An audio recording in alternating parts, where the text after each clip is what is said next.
سورۃ الطلاق، سورہ طلاق کا تعارف۔ مقام نزول، سورہ طلاق مدینہ منورہ میں نازل ہوئی ہے۔ رکوع اور آیات کی تعداد، اس سورت میں 2 رکوع اور 12 آیتیں ہیں۔ طلاق نام رکھنے کی وجہ، نکاح سے عورت شوہر کی پابند ہو جاتی ہے، اس پابندی کے اٹھا دینے کو طلاق کہتے ہیں، اور اس صورت میں چونکہ طلاق اور اس کے بعد کے یعنی عدت کے احکام بیان کیے گئے ہیں، اس لیے اس صورت کا نام سورہ طلاق رکھا گیا ہے۔ سورہ طلاق کے مضامین، اس صورت کا مرکزی مضمون یہ ہے کہ اس میں وہ احکام بیان کیے گئے ہیں جن کا تعلق میاں بیوی کی ازدواجی زندگی کے ساتھ ہے، نیز اس میں یہ مضامین بیان کیے گئے ہیں۔ نمبر 1، اس صورت کی ابتدا میں صحیح طریقے سے طلاق دینے کا طریقہ، عدت اور رجوع کے مسائل بیان کیے گئے ہیں۔ اگر عورت کو طلاق دینی ہو تو پاکی کے دنوں میں اسے طلاق دی جائے، عورت شوہر کے گھر میں اپنی عدت پوری کرے۔ اگر 1 یا 2 طلاقیں دی ہیں تو عدت پوری ہونے سے پہلے بھلائی کے ساتھ عورت سے رجوع کر لیا جائے یا اسے چھوڑ دیا جائے، اور اگر رجوع کیا جائے تو اس رجوع پر 2 مردوں کو گواہ بنا لیا جائے۔ نمبر 2، یہ بتایا گیا ہے کہ وہ عورت جسے بچپنے یا بڑھاپے کی وجہ سے حیض نہ آتا ہو تو اس کی عدت 3 مہینے ہے، اور جو عورت حاملہ ہو اس کی عدت بچہ پیدا ہونے تک ہے۔ نمبر 3، شوہر کو حکم دیا گیا ہے کہ وہ عدت ختم ہونے تک اپنی حیثیت کے مطابق عورت کو رہائش اور خرچ مہیا کرے، اور اگر بچے کو دودھ پلانے کی اجرت دینی پڑے تو وہ اجرت دینا بھی شوہر پر لازم ہے۔ نمبر 4، اس صورت کے آخر میں اللہ تعالیٰ کے احکام کی مخالفت کرنے والی قوموں پر نازل ہونے والے عذابات کا ذکر کر کے شرعی احکام کی مخالفت کرنے سے ڈرایا گیا۔ نبی کریم علیہ الصلوۃ والسلام کی تشریف آوری کی حکمت بیان کی گئی اور اللہ تعالیٰ کی قدرت اور علم کے بارے میں بیان کیا گیا ہے۔ سورہ تغابن کے ساتھ مناسبت، سورہ طلاق کی اپنے سے ماقبل سورۃ تغابن کے ساتھ مناسبت یہ ہے کہ سورہ تغابن میں فرمایا گیا کہ تمہاری بیویوں اور تمہاری اولاد میں سے کچھ تمہارے دشمن ہیں۔ بیویوں کی دشمنی سے بعض اوقات معاملہ طلاق تک پہنچ جاتا ہے، اور اولاد کی دشمنی کی وجہ سے انسان بعض اوقات اس حد تک پہنچ جاتا ہے کہ وہ اولاد پر مال خرچ کرنا بند کر دیتا ہے۔ اس لیے قرآن مجید میں سورہ تغابن کے بعد وہ سورت رکھی گئی جس میں طلاق کے احکام، اولاد اور طلاق یافتہ عورتوں پر مال خرچ کرنے کے احکام بیان کیے گئے ہیں۔ بسم اللہ الرحمن الرحیم۔ ترجمہ، اللہ کے نام سے شروع جو نہایت مہربان رحمت والا ہے۔ یا ایہا النبی اذا طلقتم النساء فطلقوہن لعدتہن واحصوا العدہ واتقوا اللہ ربکم لا تخرجوہن من بیوتہن ولا یخرجن الا ان یأتین بفاحشۃ مبینہ وتلک حدود اللہ ومن يتعد حدود الله فقد ظلم نفسه لا تدري لعل الله يحدث بعد ذلك امرا۔ ترجمہ، اے نبی امت سے فرما دے کہ جب تم لوگ عورتوں کو طلاق دو تو ان کی عدت کے وقت پر انہیں طلاق دو، اور عدت کو شمار کرتے رہو، اور اللہ سے ڈرو جو تمہارا رب ہے۔ تم عورتوں کو ان کے گھروں سے نہ نکالو اور نہ وہ خود نکلے، مگر یہ کہ کسی صریح برائی کا ارتکاب کریں، اور یہ اللہ کی حدیں ہیں، اور جو اللہ کی حدوں سے آگے بڑھا تو بے شک اس نے اپنی جان پر ظلم کیا۔ تم نہیں جانتے شاید اللہ اس کے بعد کوئی نیا معاملہ پیدا فرما دے۔ یا ایہا النبی اذا طلقتم النساء فطلقوہن لعدتہن،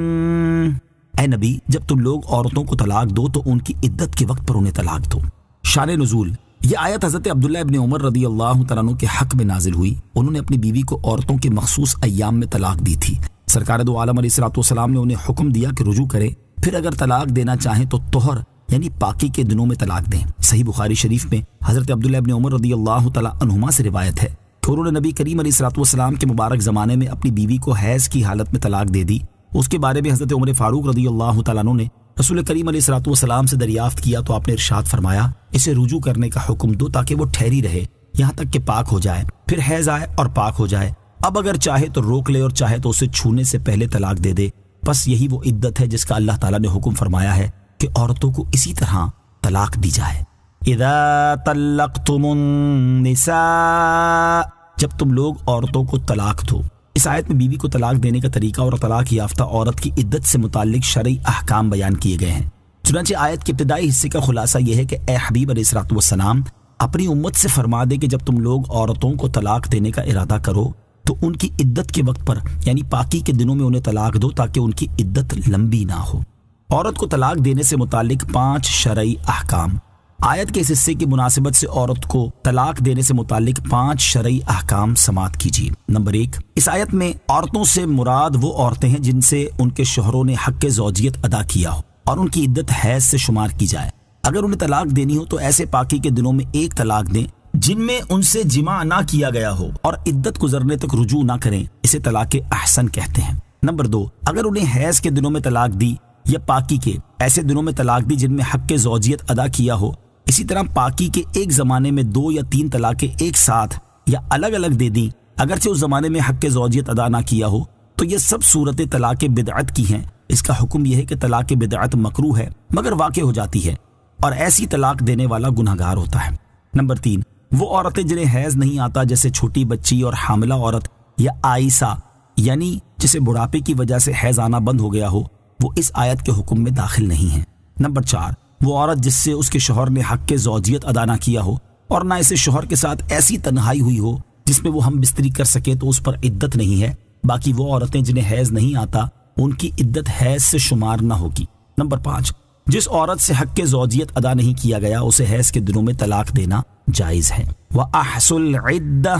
اور عدت کو شمار کرتے رہو۔ یہاں مردوں کو حکم دیا گیا کہ طلاق دینے کے بعد عورت کی عدت کو شمار کرتے رہو یہاں تک کہ اسے 3 بار حیض آ جائے۔ یاد رہے کہ عدت کا شمار مرد و عورت دونوں ہی کریں گے، البتہ یہاں بطور خاص مردوں کو عدت شمار کرنے کا اس لیے فرمایا گیا کہ عورتوں میں بہت مرتبہ غفلت ہو جاتی ہے۔ وَاتَّقُوا اللَّهَ رَبَّكُمْ، اور اللہ سے ڈرو جو تمہارا رب ہے، یعنی عورتوں کی عدت دراز کرنے اور اللہ تعالیٰ کے احکام کی خلاف ورزی کرنے کے معاملے میں اس اللہ تعالیٰ سے ڈرو جو تمہارا حقیقی رب ہے۔ لا تخرجوهن من بيوتهن، تم عورتوں کو ان کے گھروں سے نہ نکالو، یعنی اے لوگو عدت کے دنوں میں عورتوں کو ان کے گھروں سے نہ نکالو اور نہ اس دوران وہ خود اپنی رہائش گاہ سے نکلیں، البتہ اگر وہ کسی صریح بے حیائی کا ارتکاب کریں اور ان سے کوئی اعلانیہ فسق صادر ہو جس پر حد آتی ہے جیسے زنا اور چوری وغیرہ کریں، تو اس صورت میں تم انہیں گھر سے نکال سکتے ہو۔ گھر میں عدت گزارنے سے متعلق 5 شرعی مسائل۔ یہاں آیت کے حصے کی مناسبت سے گھر میں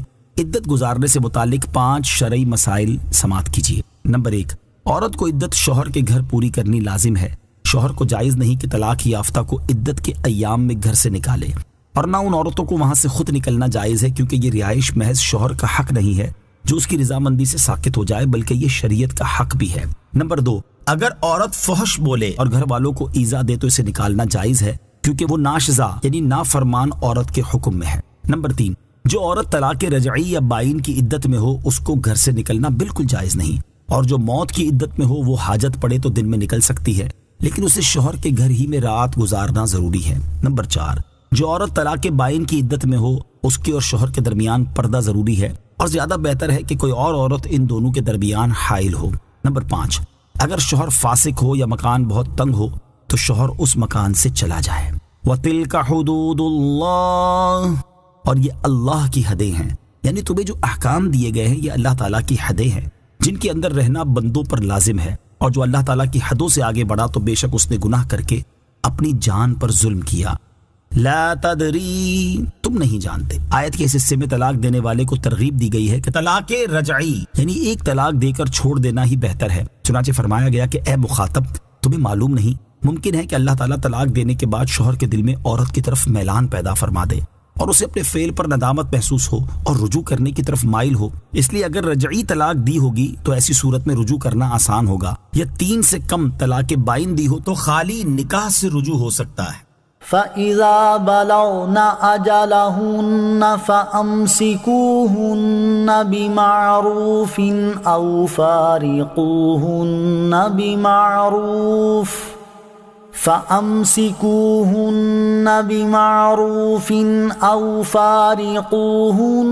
بِمَعْرُوفٍ وَأَشْهِدُوا ذَوَيْ عَدْلٍ مِّنكُمْ وَأَقِيمُوا الشَّهَادَةَ لِلَّهِ ذَلِكُمْ يُوعَظُ بِهِ مَن كَانَ يُؤْمِنُ بِاللَّهِ وَالْيَوْمِ الْآخِرِ وَمَن يَتَّقِ اللَّهَ يَجْعَل لَّهُ مَخْرَجًا۔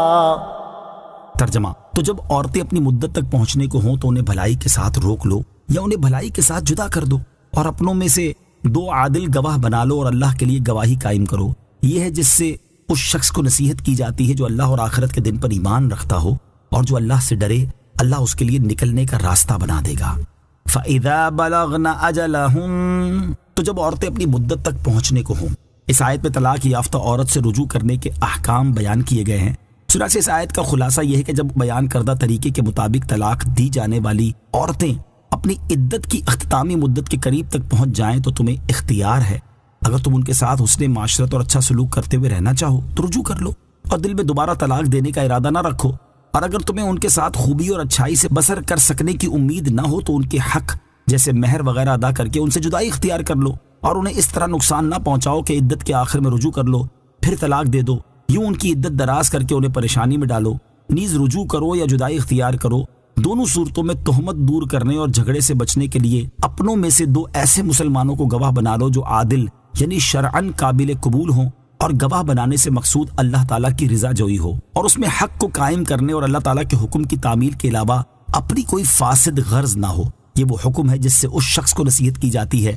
جو اللہ تعالیٰ اور قیامت کے دن پر ایمان رکھتا ہو، اور جو اللہ تعالیٰ سے ڈرے اور طلاق دے تو سنت کے مطابق دے، عدت والی کو نقصان نہ پہنچائے، نہ اسے رہائش گاہ سے نکالے، اور اللہ تعالیٰ کے حکم کے مطابق مسلمانوں کو گواہ کر لے تو اللہ تعالیٰ اس کے لیے نجات کی راہ نکال دے گا جس سے وہ دنیا و آخرت کے غموں سے خلاصی پائے گا اور ہر تنگی و پریشانی سے محفوظ رہے گا۔ طلاق یافتہ عورت سے رجوع کرنے سے متعلق 3 شرعی مسائل۔ یہاں آیت کی مناسبت سے رجوع کا معنی اور طلاق یافتہ عورت سے رجوع کرنے سے متعلق 3 شرعی مسائل سماعت کیجیے۔ نمبر 1، جس عورت کو رجعی طلاق دی ہو عدت کے اندر اسے پہلے نکاح پر باقی رکھنا رجوع کہلاتا ہے۔ نمبر 2، رجوع کرنے کا مسنون طریقہ یہ ہے کہ کسی لفظ سے رجوع کرے اور رجوع کرنے پر 2 عادل شخصوں کو گواہ بنا لے اور عورت کو بھی اس کی خبر کر دے تاکہ عدت کے بعد کسی اور سے نکاح نہ کر لے، اور اگر شوہر کے رجوع کے بعد بھی عورت نے لا علمی میں نکاح کر لیا تو دوسرے شوہر سے جدا کر دیا جائے اگرچہ وہ حق کے زوجیت ادا کر چکا ہو کیونکہ یہ نکاح نہیں ہوا، اور اگر کسی لفظ سے رجوع کیا مگر گواہ نہ بنائے یا گواہ بھی بنائے مگر عورت کو خبر نہ کی تو یہ مکروہ اور خلاف سنت ہے مگر رجوع ہو جائے گا، اور اگر فعل سے رجوع کیا مثلا اس سے صحبت کی یا شہوت کے ساتھ بوسہ لیا یا اسی قسم کا کوئی دوسرا کام کیا تو رجوع ہو گیا مگر مکروہ ہے، لہٰذا اسے چاہیے کہ پھر گواہوں کے سامنے رجوع کے الفاظ کہے۔ نمبر 3، رجوع کرنے میں عورت کے راضی ہونے کی ضرورت نہیں بلکہ اگر وہ انکار بھی کرے جب بھی رجوع ہو جائے گا، بلکہ اگر شوہر نے طلاق دینے کے بعد کہہ دیا ہو کہ میں نے رجوع باطل کر دیا یا مجھے رجوع کا اختیار نہیں، جب بھی رجوع کر سکتا ہے۔ نوٹ: رجوع سے متعلق مزید مسائل کی معلومات حاصل کرنے کے لیے بہار شریعت حصہ 8 سے رجعت کا بیان مطالعہ فرمائیں۔ وَمَن يَتَّقِ اللَّهَ يَجْعَل لَّهُ مَخْرَجًا، اور جو اللہ سے ڈرے اللہ اس کے لیے نکلنے کا راستہ بنا دے گا۔ اکثر مفسرین کے نزدیک اس آیت کا شان نزول یہ ہے کہ حضرت عوف بن مالک رضی اللہ تعالیٰ عنہ کے فرزند کو مشرکین نے قید کر لیا تو آپ نبی کریم علیہ الصلوۃ والسلام کی خدمت میں حاضر ہوئے اور عرض کی کہ میرا بیٹا مشرکین نے قید کر لیا ہے، اور اسی کے ساتھ اپنی محتاجی اور ناداری کی شکایت کی۔ سرکار دو عالم علیہ الصلوۃ والسلام نے فرمایا اللہ تعالیٰ کا ڈر رکھو اور صبر کرو اور کثرت سے لا حول ولا قوت الا باللہ العلی العظیم پڑھتے رہو۔ حضرت عوف رضی اللہ تعالیٰ عنہ نے گھر آ کر اپنی زوجہ سے یہ کہا اور دونوں نے یہ وظیفہ پڑھنا شروع کر دیا۔ ابھی وہ پڑھ ہی رہے تھے کہ بیٹے نے دروازہ کھٹکھٹا دیا۔ ہوا یوں کہ دشمن غافل ہو گیا تھا اور یہ موقع پا کر قید سے بھاگ آیا، اور ایک روایت کے مطابق چلتے ہوئے دشمن کے 100 اونٹ اور ایک روایت کے مطابق 4000 بکریاں بھی ساتھ لے آیا۔ حضرت عوف رضی اللہ تعالیٰ عنہ نے خدمت اقدس میں حاضر ہو کر دریافت کیا کہ یہ اونٹ یا بکریاں ان کے لیے حلال ہیں۔ نبی پاک علیہ الصلوۃ والسلام نے اجازت دی اور یہ آیت نازل ہوئی۔ لوگوں کو کفایت کرنے والی آیت کے اس حصے کے بارے میں حضرت ابو ذر رضی اللہ تعالیٰ عنہ سے روایت ہے، نبی اکرم علیہ الصلوۃ والسلام نے ارشاد فرمایا میں ایک آیت جانتا ہوں، اگر تمام لوگ اس پر عمل کریں تو وہ ان کے لیے کافی ہے۔ صحابہ کرام علیہ رضوان نے عرض کی یا رسول اللہ صلی اللہ تعالیٰ علیہ وسلم وہ کون سی آیت ہے؟ ارشاد فرمایا وَمَن يَتَّقِ اللَّهَ يَجْعَل لَّهُ مَخْرَجًا، ترجمہ اور جو اللہ سے ڈرے اللہ اس کے لیے نکلنے کا راستہ بنا دے گا۔ وَيَرْزُقْهُ مِنْ حَيْثُ لَا يَحْتَسِبُ وَمَن يَتَوَكَّلْ عَلَى اللَّهِ فَهُوَ حَسْبُهُ إِنَّ اللَّهَ بَالِغُ أَمْرِهِ قَدْ جَعَلَ اللَّهُ لِكُلِّ شَيْءٍ قَدْرًا۔ ترجمہ، اور اسے وہاں سے روزی دے گا جہاں اس کا گمان بھی نہ ہو، اور جو اللہ پر بھروسہ کرے تو وہ اسے کافی ہے۔ بے شک اللہ اپنا کام پورا کرنے والا ہے، بے شک اللہ نے ہر چیز کے لیے ایک اندازہ مقرر کر رکھا ہے۔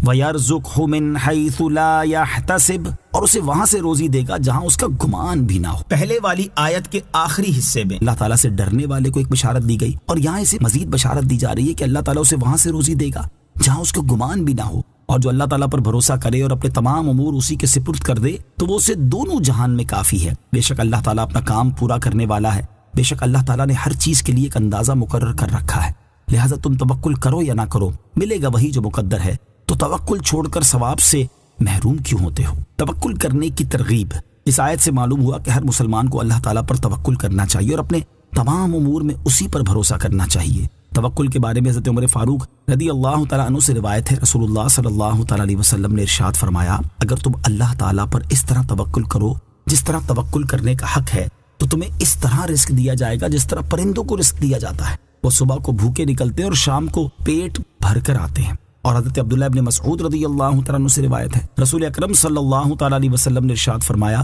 جو شخص فاقے میں مبتلا ہو اور وہ لوگوں کے سامنے اپنے فاقے کو بیان کرے تو اللہ تعالیٰ اس کے فاقے کو دور نہیں کرتا، اور جس شخص کو فاقہ ہو اور وہ اللہ تعالیٰ کی بارگاہ میں عرض کرے تو اللہ تعالیٰ اسے جلد وفات دے کر یا دیر سے رزق عطا فرما کر بے نیاز کر دے گا۔ اللہ تعالیٰ ہمیں جیسا توکل کرنے کا حق ہے ویسا توکل کرنے کی توفیق عطا فرمائے، آمین۔ واللائی یئسن من المحیض من نسائکم ان ارتبتم فعدتہن 3 اشہر واللائی لم یحضن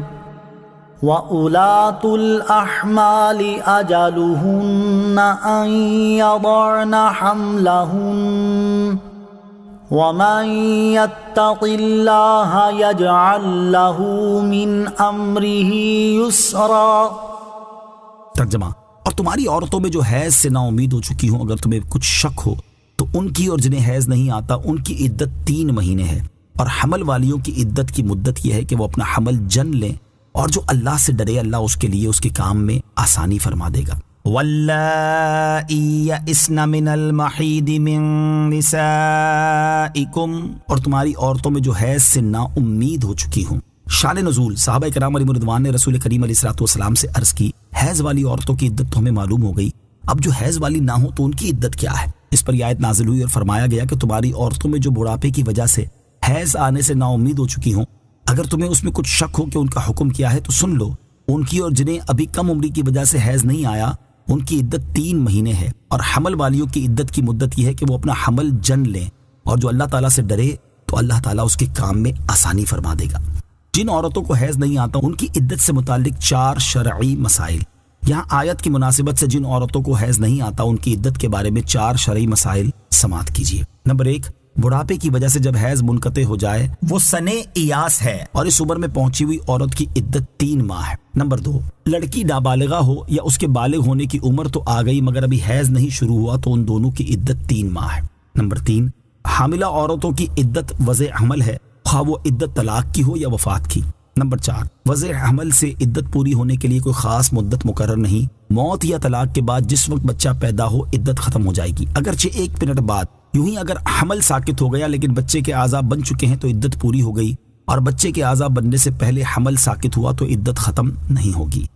ذالک امر اللہ انزلہ الیکم ومن یتق اللہ یکفر عنہ سیئاتہ ویعظم لہ اجرا۔ ترجمہ، یہ اللہ کا حکم ہے جو اس نے تمہاری طرف اتارا، اور جو اللہ سے ڈرے تو اللہ اس سے اس کی برائیاں مٹا دے گا اور اس کے لیے ثواب کو بڑا کر دے گا۔ ذالک امر اللہ انزلہ الیکم، یہ اللہ کا حکم ہے جو اس نے تمہاری طرف اتارا، یعنی یہاں جو احکام مذکور ہوئے یہ اللہ تعالیٰ کا حکم ہے جو اس نے تمہاری طرف اتارا، اور جو اللہ تعالیٰ سے ڈرے اور اللہ تعالیٰ کے نازل فرمائے ہوئے احکام پر عمل کرے اور اپنے اوپر جو حقوق واجب ہے انہیں احتیاط کے ساتھ ادا کرے تو اللہ تعالیٰ اس کی برائیاں مٹا دے گا اور اس کے لیے ثواب کو بڑا کر دے گا۔ تقوی دینی دنیاوی نعمتیں ملنے کا سبب ہے۔ اس سے معلوم ہوا کہ تقوی دینی دنیاوی نعمتیں ملنے کا سبب ہے، اس سے آفتیں دور ہوتی ہیں، دنیا میں رحمتیں آتی ہیں اور آخرت میں اللہ تعالیٰ کرم فرماتا ہے۔ اسکنوہن من حیث سکنتم من وجدکم ولا تضاروہن لتضیقوا علیہن وَإِن كُنَّ أُولَاتِ حَمْلٍ فَأَنفِقُوا عَلَيْهِنَّ حَتَّى يَضَعْنَ حَمْلَهُنَّ فَإِنْ أَرْضَعْنَ لَكُمْ فَآتُوهُنَّ أُجُورَهُنَّ وَأْتَمِرُوا بَيْنَكُمْ بِمَعْرُوفٍ وَإِن تَعَاسَرْتُمْ فَسَتُرْضِعُ لَهُ أُخْرَى لِيُنْفِقْ ذُو سَعَةٍ مِّن سَعَتِهِ وَمَن قُدِرَ عَلَيْهِ رِزْقُهُ فَلْيُنْفِقْ مِمَّا آتَاهُ اللَّهُ لا يكلف الله نفسا إلا ما آتاها سيجعل الله بعد عسر يسرا۔ ترجمہ: عورتوں کو وہاں رکھو جہاں خود رہتے ہو، اپنی گنجائش کے مطابق، اور انہیں تکلیف نہ دو کہ ان پر تنگی کرو، اور اگر وہ حمل والیاں ہوں تو ان پر خرچ کرتے رہو یہاں تک کہ وہ بچہ جن دیں۔ پھر اگر وہ تمہارے لیے بچے کو دودھ پلائیں تو انہیں ان کی اجرت دو، اور آپس میں اچھے طریقے سے مشورہ کر لو، اور اگر تم آپس میں دشواری سمجھو تو ان قریب اسے کوئی دوسری عورت دودھ پلا دے گی۔ مالی وسعت رکھنے والے کو چاہیے کہ اپنی گنجائش کے مطابق خرچ کرے، اور جس پر اس کا رزق تنگ کیا گیا ہے تو اسے چاہیے کہ اس میں سے خرچہ دے جو اسے اللہ نے دیا ہے۔ اللہ کسی جان پر بوجھ نہیں رکھتا مگر اسی قابل جتنا اسے دیا ہے۔ جلدی اللہ دشواری کے بعد آسانی فرما دے گا۔ اسکنوہن من حیث سکنتم من وجدکم، عورتوں کو وہاں رکھو جہاں خود رہتے ہو اپنی گنجائش کے مطابق۔ اس آیت میں عدت کے دوران عورت کی رہائش، اس کے اخراجات، اور اس کے ہاں بچہ پیدا ہو جائے تو اسے دودھ پلانے سے متعلق شرعی احکام بیان کیے جا رہے ہیں۔ چنانچہ آیت کا خلاصہ یہ ہے کہ جن عورتوں کو تم نے طلاق دی انہیں وہاں رکھو جہاں خود رہتے ہو، اپنی طاقت کے مطابق انہیں رہائش دو، اور انہیں یوں تکلیف نہ دو کہ ان کے مکان کو گھیر کر ان کی جگہ تنگ کر دو، یا کسی ناموافق کو ان کے ساتھ رہائش دے دو۔ نیز تم انہیں کوئی ایسی ایذا دے کر تنگی نہ پہنچاؤ کہ وہ گھر سے نکلنے پر مجبور ہو جائیں۔ اور اگر طلاق والی عورتیں حمل والیاں ہوں تو ان پر شریعت کے مطابق خرچ کرتے رہو یہاں تک کہ وہ بچہ پیدا کر دیں، کیونکہ ان کی عدت بچہ پیدا ہونے پر ہی پوری ہوگی۔ پھر اگر وہ تمہارے لیے بچے کو دودھ پلائیں تو انہیں ان کے کام کی اجرت دو، اور اجرت سے متعلق آپس میں اچھے طریقے سے مشورہ کر لو، اور یہ خیال رکھو کہ نہ مرد عورت کے حق میں کوتاہی کرے نہ عورت اس معاملے میں سختی کرے۔ پھر اگر تم آپس میں معاملہ طے کرنے میں دشواری سمجھو اور بچے کی ماں کسی دوسری عورت کے برابر اجرت پر راضی نہ ہو بلکہ زیادہ اجرت کا مطالبہ کرے، اور باپ زیادہ دینا نہ چاہے، تو قریب ہے کہ اسے کوئی اور عورت دودھ پلا دے گی، یعنی پھر شوہر کسی دوسری کا انتظام کر لے۔ طلاق یافتہ عورت کو عدت کے دوران رہائش اور نفقہ دینے سے متعلق دو شرعی مسائل۔ یہاں آیت کی مناسبت سے طلاق یافتہ عورت کو عدت کے دوران رہائش اور نفقہ دینے سے متعلق دو شرعی مسائل سماعت کیجیے۔ نمبر 1، طلاق دی ہوئی عورت کو عدت پوری ہونے تک رہنے کے لیے اپنی حیثیت کے مطابق مکان دینا شوہر پر واجب ہے، اور عدت کے زمانے میں نفقہ یعنی اخراجات دینا بھی واجب ہے۔ نمبر 2، نفقہ جیسے حاملہ عورت کو دینا واجب ہے ایسے ہی غیر حاملہ کو بھی دینا واجب ہے، خواہ اسے طلاق رجعی دی ہو یا بائن۔ بچے کو دودھ پلانے سے متعلق شرعی مسائل۔ آیت کی مناسبت سے بچے کو دودھ پلانے سے متعلق 4 شرعی احکام سماعت کیجیے۔ نمبر 1، بچے کو دودھ پلانا ماں پر واجب نہیں، باپ کی ذمہ داری ہے کہ اجرت دے کر دودھ پلوائے، لیکن اگر بچہ ماں کے سوا کسی اور عورت کو دودھ نہ پیے یا باپ فقیر ہو تو اس حالت میں ماں پر دودھ پلانا واجب ہو جاتا ہے۔ بچے کی ماں جب تک اس کے باپ کے نکاح میں ہو یا طلاق رجعی کی عدت میں ہو تو ایسی حالت میں اسے دودھ پلانے کی اجرت لینا جائز نہیں، عدت کے بعد لینا جائز ہے۔ نمبر 2، کسی عورت کو معین اجرت پر دودھ پلانے کے لیے مقرر کرنا جائز ہے۔ نمبر 3، اجرت پر دودھ پلانے کے لیے غیر عورت کی بنسبت ماں زیادہ مستحق ہے۔ نمبر 4، اگر ماں زیادہ اجرت طلب کرے تو پھر غیر عورت کو مقرر کرنے میں اصلاً کوئی حرج نہیں۔ لِيُنْفِقْ ذُو سَعَةٍ مِّن سَعَتِهِ، مالی وسعت رکھنے والے کو چاہیے کہ اپنی گنجائش کے مطابق خرچ کرے، یعنی مالی وسعت رکھنے والا اپنی گنجائش کے مطابق، اور تنگ دستی میں مبتلا شخص اپنی حیثیت کے مطابق طلاق والی اور دودھ پلانے والی عورتوں کو خرچہ دے، کیونکہ اللہ تعالیٰ ہر جان پر اسی قابل بوجھ رکھتا ہے جتنا اسے رزق دیا ہے۔ اور تنگ دست آدمی خرچ کرنے سے ڈرے نہیں، جلد ہی اللہ تعالیٰ معاش کی تنگی کے بعد اسے آسانی عطا فرما دے گا۔ وَكَأَيِّن مِّن قَرْيَةٍ عَتَتْ عَنْ أَمْرِ رَبِّهَا وَرُسُلِهِ فَحَاسَبْنَاهَا حِسَابًا شَدِيدًا وَعَذَّبْنَاهَا عَذَابًا نُكْرًا فَذَاقَتْ وَبَالَ أَمْرِهَا وَكَانَ عَاقِبَةُ أَمْرِهَا خُسْرًا۔ ترجمہ: اور کتنے ہی شہر تھے جنہوں نے اپنے رب کے اور اس کے رسولوں کے حکم سے سرکشی کی تو ہم نے ان سے سخت حساب لیا اور انہیں برا عذاب دیا تو انہوں نے اپنے کام کا وبال چکھا اور ان کے کام کا انجام خسارہ ہوا۔ وَكَأَيٍّ مِّن قَرْيَةٍ، اور کتنے ہی شہر تھے۔ اس آیت سے اللہ تعالیٰ کے احکام کی خلاف ورزی کرنے سے لوگوں کو ڈرایا جا رہا ہے۔ چنانچہ اس آیت کا خلاصہ یہ ہے کہ کتنے ہی شہر والے ایسے تھے جنہوں نے اپنے رب عز و جل کے حکم اور اس کے رسولوں علیہ الصلوۃ والسلام کے احکام سے سرکشی کی تو ہم نے ان سے ان کے اعمال کا سخت حساب لیا اور انہیں برا عذاب دیا۔ یہاں سخت حساب سے مراد آخرت کا حساب ہے، اور چونکہ اس کا واقع ہونا یقینی ہے اس لیے یہاں ماضی کے صیغے سے اسے بیان فرمایا گیا، اور برے عذاب سے جہنم کا عذاب مراد ہے، یا اس سے مراد دنیا میں قحط اور قتل وغیرہ بلاؤں میں مبتلا کرنا ہے۔ فَذَاقَتْ وَبَالَ أَمْرِهَا، تو انہوں نے اپنے کام کا وبال چکھا، یعنی ان شہر والوں نے سخت حساب اور برے عذاب کے ذریعے اپنے کفر اور سرکشی کا وبال چکھا اور ان کے کام کا انجام خسارہ ہوا کہ وہ منافع سے محروم ہو گئے اور عذاب میں مبتلا ہوئے۔ أعد الله لهم عذابا شديدا فاتقوا الله يا أولي الألباب الذين آمنوا قد أنزل الله إليكم ذكرا رسولا يتلو عليكم آيات الله مبينات ليخرج الذين آمنوا وعملوا الصالحات من الظلمات إلى النور ومن يؤمن بالله ويعمل صالحا يدخله جنات تجري من تحتها الأنهار خالدين فيها أبدا قد أحسن الله له رزقا۔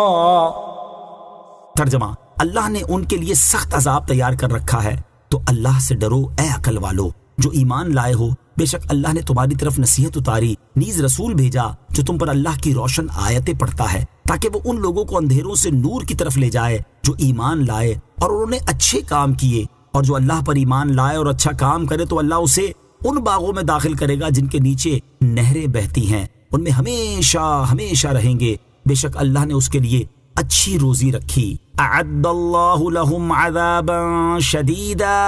اللہ نے ان کے لیے سخت عذاب تیار کر رکھا ہے، یعنی دنیاوی عذاب کے ساتھ ساتھ اللہ تعالیٰ نے ان کے لیے آخرت میں سخت عذاب تیار کر رکھا ہے۔ تو اللہ تعالیٰ سے ڈرو اے عقل والو جو ایمان لائے ہو، اور سابقہ جھٹلانے والی امتوں کے حال اور ان پر نازل ہونے والے عذاب سے عبرت حاصل کرو، اور اللہ تعالیٰ کے احکام کی خلاف ورزی کرنے سے بچو۔ قد انزل اللہ الیکم ذکرا،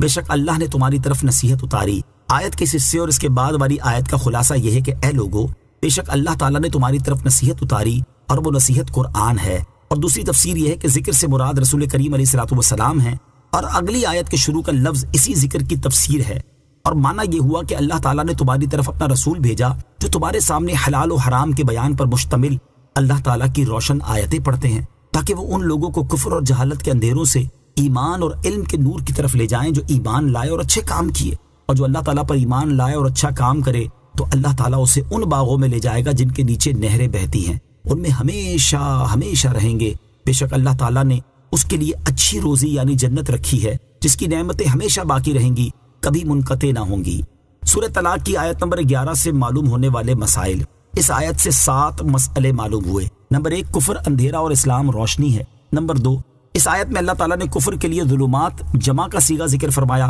اور اسلام کے لیے نور واحد کا صیغہ ارشاد فرمایا۔ اس سے معلوم ہوا کہ کفر ہزاروں قسم کا ہے مگر اسلام ایک ہی ہے۔ نمبر 3، حضور اقدس علیہ الصلوۃ والسلام کفر سے ایمان کی طرف، جہل سے علم کی طرف، فسق سے تقوی کی طرف نکالتے ہیں۔ نمبر 4، ایمان عمل سے مقدم ہے۔ نمبر 5، نجات کے لیے ایمان کے ساتھ نیک اعمال کی بھی ضرورت ہے۔ نمبر 6، اللہ تعالیٰ ایک مومن کو کئی باغات عطا فرما دے گا۔ نمبر 7، جنت میں ہمیشگی ہے، نہ وہاں موت آئے گی اور نہ وہاں سے نکلنا ہوگا۔ اللہ الذی خلق 7 سماوات ومن الارض مثلہن يتنزل الأمر بينهن لتعلموا أن الله على كل شيء قدير وأن الله قد أحاط بكل شيء علما۔ ترجمہ، اللہ وہی ہے جس نے 7 آسمان بنائے اور انہی کے برابر زمینیں، حکم ان کے درمیان اترتا ہے تاکہ تم جان لو کہ اللہ ہر شے پر خوب قادر ہے، اور یہ کہ اللہ کا علم ہر چیز کو گھیرے ہوئے ہے۔ اللہ الذی خلق 7 سماوات ومن الارض مثلہن، اللہ وہی ہے جس نے 7 آسمان بنائے اور انہی کے برابر زمینیں، یعنی اے لوگو، اللہ وہی ہے جس نے اپنی کامل قدرت سے 7 آسمان بنائے اور 7 ہی زمینیں بنائی ہیں۔ اللہ تعالیٰ کا حکم ان سب میں جاری اور نافذ ہے تاکہ تم جان لو کہ اللہ تعالیٰ ہر شے پر قادر ہے، اور یہ کہ اللہ تعالیٰ کا علم ہر چیز کا احاطہ کیے ہوئے ہے، لہٰذا اس کے لیے مردوں کو زندہ کرنا اور ساری مخلوق کا حساب لینا کچھ مشکل نہیں۔ آمنت باللہ صدق اللہ العظیم۔